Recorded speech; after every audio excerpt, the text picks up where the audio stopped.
and subscribe or stay delulu. There was the fairy tale beginning of a princess's global adoration. Now it's a stark contrast. What truly happened here?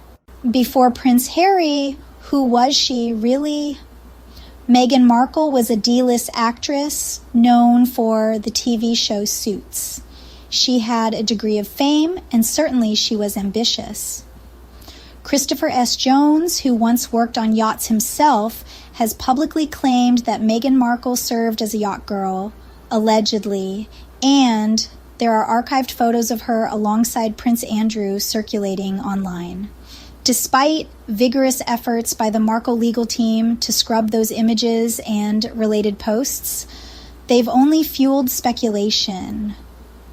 What really caught my attention was the fact that Virginia Roberts Giuffre's attorneys sought to subpoena Meghan Markle as a witness in their case against Jeffrey Epstein's associates. If Meghan was never on Epstein's yacht at the same time as Prince Andrew, why would Giuffre's lawyers insist on questioning her under oath?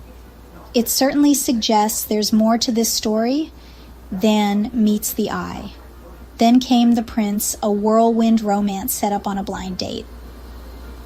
Sure, the media frenzy was instant and overwhelming. She seemed like a breath of fresh air, different from the usual royal mold. Many hoped she would modernize the monarchy, bring new energy. The engagement was pure theater, a stunning ring designed by Harry with Diana's diamonds. Their joint interviews, they appeared deeply in love. The public was captivated by this new royal story. Her initial popularity soared as she embraced royal duties and championed causes. Many saw her as a symbol of progress and inclusion. The promise was immense. The reality of royal life, it soon began to bite. Palace life meant strict protocols, endless, unwritten rules. Her freedom was curtailed more than she likely imagined. For a while, she could do no wrong gracing magazine covers and touted as a refreshing presence in the stodgy royal corridors. Even Vanity Fair scrambled to put this relatively unknown actress on a 2017 cover. Once she was linked to Harry after editor Graydon Carter initially replied, "I have no idea who that is," when a staffer pitched her story. But the fairy tale had cracks from early on. Behind palace doors, Meghan reportedly struggled with the archaic royal rules and invasive tabloids. By 2019, whispers of tension emerged from a rumored feud with sister-in-law Kate to staff nicknaming Meghan Duchess difficult for her demands.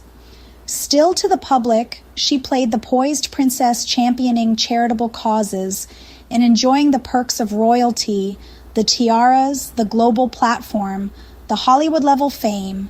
Negative stories started to circulate criticism of her spending, her wardrobe, her family. Every move was dissected. The honeymoon was over. The narrative was shifting from adulation to critique. The fairy tale was souring fast, the dream transforming into a gilded cage. The Sussexes announced their plan to step back as senior royals. Their reasons: intolerable media intrusion. The split was seismic historic. Public reaction was deeply divided. That Oprah special did win Meghan and Harry a wave of sympathy, especially in the U.S., for speaking out about racism and mental health. But it also blew up whatever bridges remained with the royal family. The UK press and many Brits pushed back, accusing the Sussexes of exaggerations and disrespect. It didn't help that the interview aired while Harry's grandfather, Prince Philip, was hospitalized. In raging tabloids, Meghan's fairy tale had officially imploded. She was now cast as either a truth-telling rebel or a disloyal opportunist, depending whom you asked. The fallout was enormous, and the debate still rages. Then came the bullying claims. Allegations from former palace staff that Meghan's behavior led to a toxic work environment. Inside reports from both the palace and Meghan's new ventures painted an ugly picture of her management style. Former aides claimed Meghan drove them to tears, earning her that mean girl's boss reputation. A 2025 Vanity Fair investigation spoke to dozens who worked with her and revealed a familiar pattern. Meghan starts warm and charming, but when things go wrong, often due to her own high demands, she turns cold and withholding, and high staff turnover hurt her image. When she championed causes, skeptics questioned her sincerity. When she highlighted her racial identity and the discrimination she faced, some cynics accused her of racial opportunism, claiming she played the race card for sympathy while having once downplayed her Black heritage to navigate Hollywood. Indeed, Meghan's detractors have long accused her of social climbing and fakery, viewing her as someone who will shapeshift her identity or narrative to whatever best serves her image. Both Meghan and Harry are lying hypocrites. All 11 new hires are white, with none of the diversity they preach about. In addition to no diversity, none of their staff are experts in the topics they are preaching, such as online safety for kids' mental health, business development for beginners, female rights, etc. They continuously upgrade PR people and agencies in the hope of reinventing themselves to become the desired A-listers, which will never happen. Because she desperately wants to be Caucasian, she had no Black friends and only went out with wealthy white men, marrying white men too. Only when her dreadful behavior was called out and she did not like it, did she bring out the unpleasant word racist, and has used it ever since because it diverts attention from the main issue, which is her scheming, controlling, and arrogant personality. Lies come so easily from her that there are few truths to be found, both currently and in her version of past events.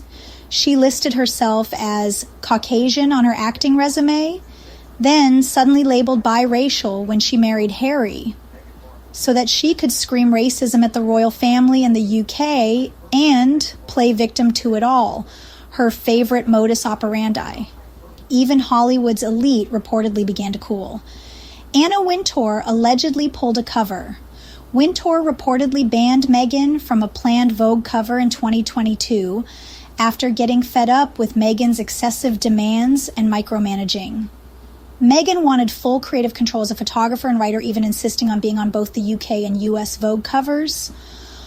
Simultaneously a perk not even Beyoncé gets, as insiders scoffed. Wintour eventually pulled the plug entirely. Graydon Carter offered sharp criticism. "The Undine Spragg of Montecito," Carter replied when asked his thoughts about Markle.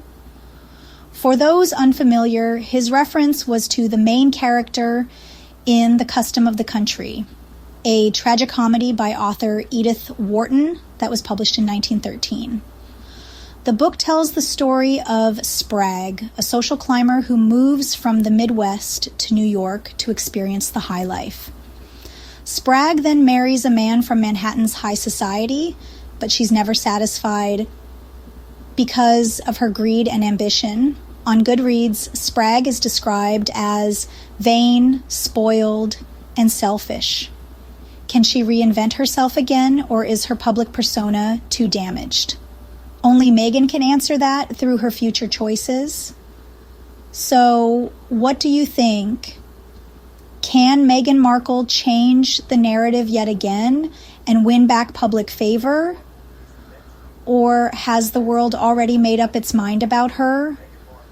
Was this rise and fall the end of her story, or just the end of a chapter?